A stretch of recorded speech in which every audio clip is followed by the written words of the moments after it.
सो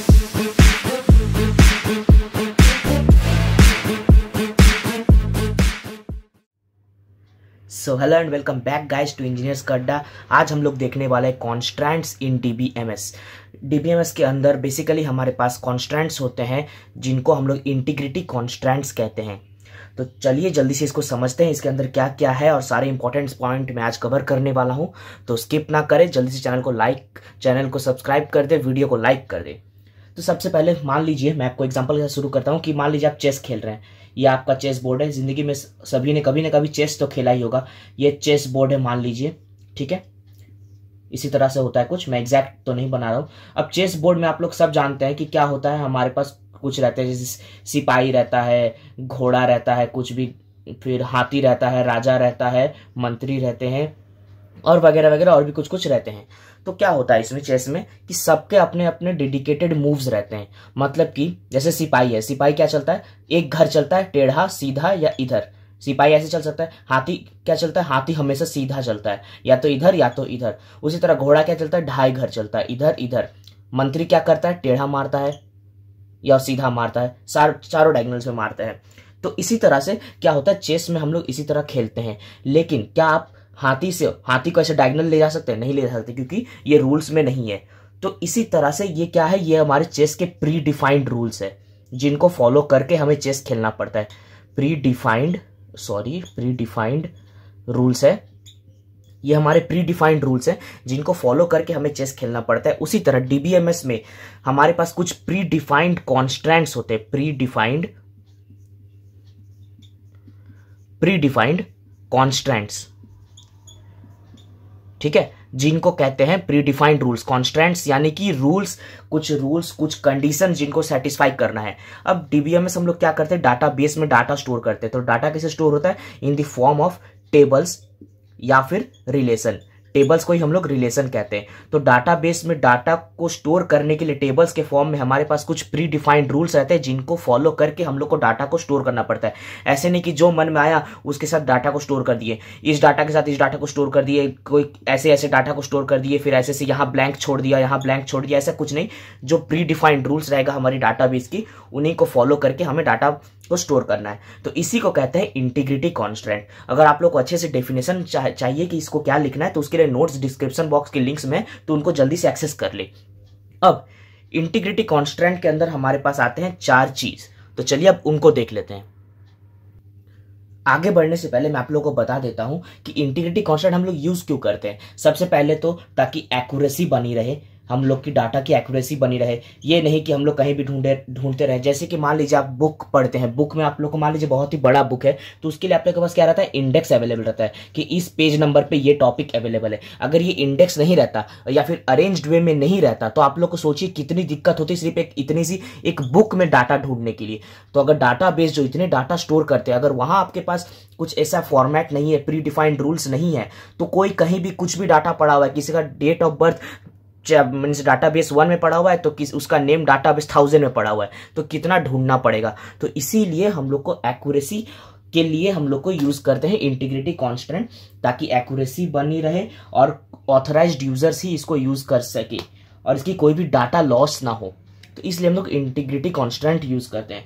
अब कॉन्स्टेंट्स जो है, कॉन्स्टेंट्स यानी कि रूल्स, जो आप रूल्स भी कह सकते हैं, ये रूल्स हम लोग पूरे एक टेबल पे भी लगा सकते हैं, जिस टेबल पे हम लोग स्टोर करें, जिस टेबल के थ्रू, या फिर ईच एट्रीब्यूट पे भी लगा सकते हैं हम लोग। एट्रीब्यूट मतलब आप लोग को पता ही है, यहाँ पर जो स्टोर करते हैं इन सब चीजों को एट्रीब्यूट करते हैं। हर एक टॉपिक को, हर एक आइटम्स को हम लोग एट्रीब्यूट करते हैं। तो हम लोग इंडिविजुअल एट्रीब्यूट पे भी रूल्स लगा सकते हैं और एक पूरे टेबल पे भी रूल लगा सकते हैं। अब पूरे टेबल पे रूल लगाने का मतलब क्या हुआ, मान लीजिए मैं एक बना रहा हूं स्टूडेंट टेबल, तो इस टेबल का क्या रहेगा, कॉन्स्टेंट पहले से क्या दिया रहेगा कि स्टूडेंट टेबल में नाम होना चाहिए, रोल नंबर होना चाहिए और उसका डेट ऑफ बर्थ होना चाहिए। इसके अलावा कुछ नहीं आना चाहिए टेबल में। तो ये हो गया प्री डिफाइंड रूल। और एट्रीब्यूट में क्या हो सकता है कि मान लीजिए अगर तुम नाम लिख रहे हो अपने स्टूडेंट का नाम अगर एंट्री कर रहे हो यहाँ पर, तो नेम में सिर्फ अल्फाबेट्स आने चाहिए, तुम नंबर्स नहीं लिख सकते नेम में। तुम ऐसे नहीं लिख सकते Rohan @123, this is not allowed. ये होता है pre defined constraints for attribute.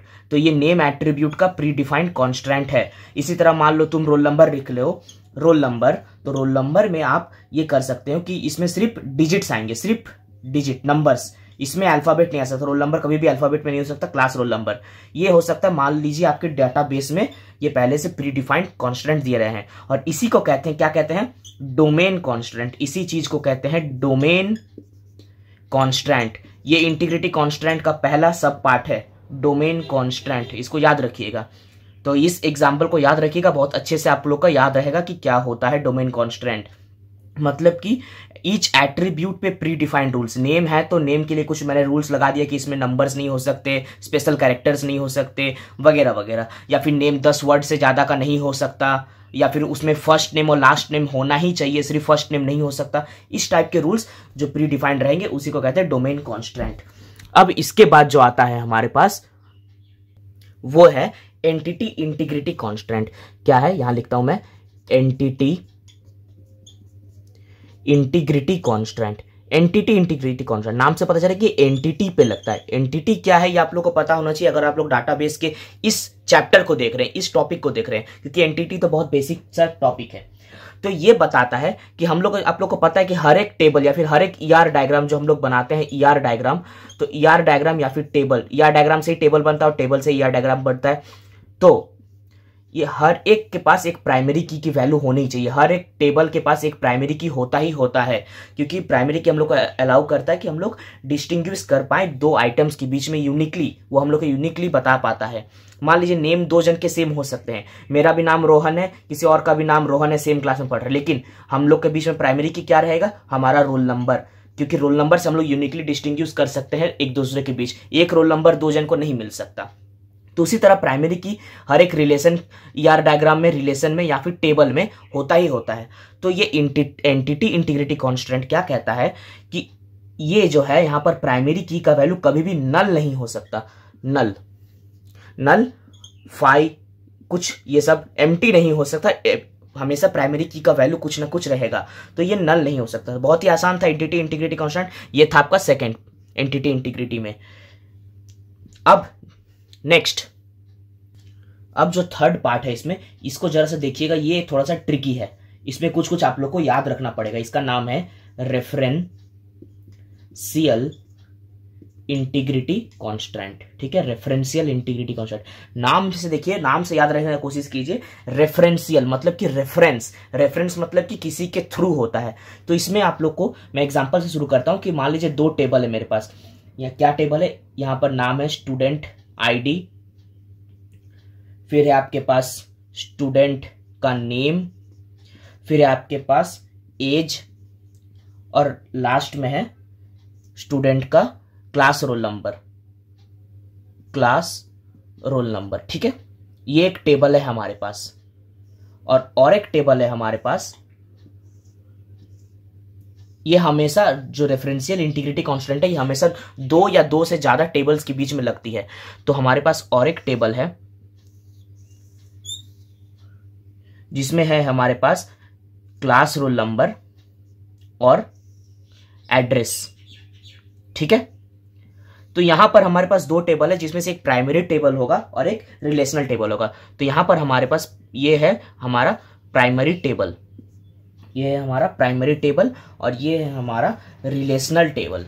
ठीक है, रिलेशनल टेबल। अब देखिए, आप लोग अगर ध्यान से देखेंगे तो यहां पर एक चीज कॉमन है दोनों टेबल में। वो क्या है, क्लास रोल नंबर दोनों में कॉमन है। मतलब कि अगर मैं यहां पर लिख देता हूं पहले 111 112 113 114, स्टूडेंट नेम कुछ भी रख दीजिए, धोनी, विराट,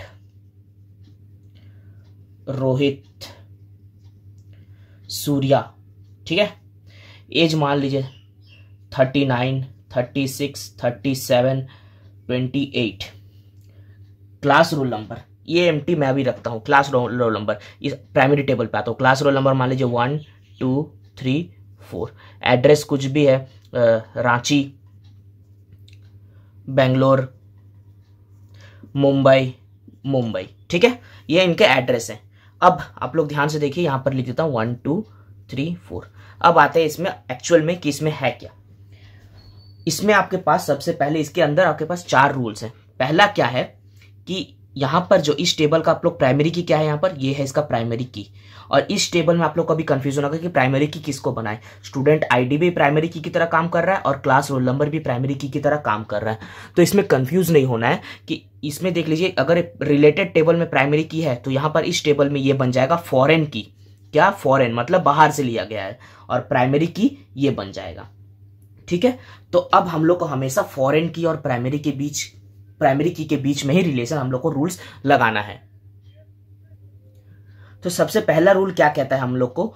सबसे पहला रूल ये कहता है कि हम लोग प्राइमरी की मीन्स प्राइमरी टेबल से कोई भी डाटा डिलीट नहीं कर सकते अगर मैचिंग डाटा हमारे पास रिलेशनल टेबल में। मान लीजिए मुझे यहां से इस रोल नंबर 4 को डिलीट करना है तो मैं नहीं कर सकता, क्योंकि यहां पर रोल नंबर 4 ऑलरेडी अवेलेबल है। अगर मान लीजिए यहां पर रोल नंबर 4 नहीं रहता, ये सूर्या यहां नहीं रहता, तो मैं यहां पर से 4 को डिलीट कर सकता था, बट जो कि यहां पर 4 है तो दिस इज नॉट अलाउड। ठीक है, तो पहला रूल ये है कि अगर प्राइमरी टेबल में रिजल्ट है, आपके पास कोई डाटा है जो कि रिलेशनल टेबल में काम आ रहा है, तो उसको हम लोग प्राइमरी टेबल से डिलीट नहीं कर सकते। सेकंड क्या कहता है कि हम लोग सेम यहां पर जैसे रोल नंबर 4 है, इसका हम लोग कुछ भी डाटा चेंज नहीं कर सकते। इसका मान लीजिए कुछ भी और डाटाज हैं तो हम लोग चेंज नहीं कर सकते। क्यों? क्योंकि इसका रिलेटेड रिकॉर्ड यहां पर अवेलेबल है। यहां पर मान लीजिए मैं यहां पर इसका रोल नंबर 4 से 5 नहीं कर सकता, क्योंकि यहां पर इसका रोल नंबर 4 है, फिर ये दोनों मैच ही नहीं होंगे। लेकिन है तो यही, सूर्या का ही रोल नंबर 5 है और वो मुंबई में रहता है, लेकिन मैं ये नहीं कर सकता। This is also not allowed. तो ये था आपका सेकेंड रूल कि ये भी नॉट अलाउड है। अब थर्ड क्या है कि जो डाटा यहां पर अवेलेबल नहीं है, मान लीजिए यहां पर नीचे में 5 और 6 भी है, तो जो डाटा यहां पर अवेलेबल नहीं है उस डाटा को मैं यहां पर इंसर्ट नहीं कर सकता। यहां पर मैं 8 9 7 कुछ भी ऐड नहीं कर सकता। ये तो कॉमन सेंस है कि अगर इस प्राइमरी टेबल में अवेलेबल ही नहीं है आपके पास, तो यहां पर आप लोग इंसर्ट कर ही नहीं सकते, लिंक आप लोग 2 टेबल को करा ही नहीं सकते। तो ये भी आपके पास अवेलेबल नहीं है। और लास्ट में क्या है, एक लास्ट रूल इसके अंदर है कि आप लोग इस कॉलम में, फॉरेन की के कॉलम में एक नल वैल्यू को डाल सकते हैं। मतलब कि आप एक 5 वैल्यू या फिर एम्प्टी वैल्यूज आप ऐसे कॉलम को यहां पर छोड़ सकते हैं। जैसे कि इस रोल नंबर को यहां पर मैंने 4 को एम्प्टी छोड़ दिया ऐसे, तो आप लोग ऐसे कर सकते हैं। ठीक है, तो ये थे इसके 4 रूल्स। इस वीडियो को यहां पर आप लोग अच्छे से देखिएगा, फिर से पॉज कीजिए, रिवाइंड कीजिए, ये जगह बहुत इंपॉर्टेंट है और इससे क्वेश्चन पूछे जाते हैं, तो इसको स्किप मत कीजिएगा, अच्छे से देखिएगा। मैंने बहुत ही अच्छे से एग्जांपल के साथ आप लोग को समझा दिया है। और इसको अगर आप लोग और अच्छे से अगर नहीं समझ में आ रहा है तो नोट्स को जरूर देखिएगा। नोट्स में बहुत ही अच्छे से इन डिटेल्स पॉइंट वाइज मैंने लिख के रखा है आप लोगों के लिए। और लास्ट इंटीग्रिटी कॉन्स्टेंट के अंदर एक लास्ट पॉइंट आता है, वो है की कॉन्स्टेंट्स। ठीक है, ये क्या कहते हैं? ये कहता है कि कोई भी प्राइमरी की का वैल्यू नल नहीं हो सकता। ये रेफरेंशियल अलग है, ठीक है, यहां से ये अलग है, ये अलग है। की कांस्टेंट क्या कहता है कि कोई भी प्राइमरी की का वैल्यू नल नहीं हो सकता और हमेशा प्राइमरी की का वैल्यू यूनिक होगा। तो ये तो आप लोग शुरू से ही पढ़ रहे डीबीएमएस में, आप लोग को पता ही है, तो इसमें कोई न्यू चीज नहीं है। तो जो हम लोग पुराना पढ़ रहे थे उसी को कहते हैं की कांस्टेंट्स। तो इसके अंदर हमारे पास 4 चीज आ गए, domain constant, referential integrity constant, की कांस्टेंट और एंटिटी इंटीग्रिटी कांस्टेंट। तो मैंने सारे टॉपिक्स को अच्छे से कवर कर दिया विथ एग्जांपल। तो अगर वीडियो पसंद आया दोस्तों तो वीडियो को लाइक करें, दोस्तों के साथ शेयर करें और चैनल को सब्सक्राइब करना ना भूलें, क्योंकि सब्सक्राइबर्स के बिना मन नहीं लगता है हम लोग को भी वीडियो बनाने का। तो थैंक यू दोस्तों, मिलते हैं अगले वीडियो पर। Till then bye bye.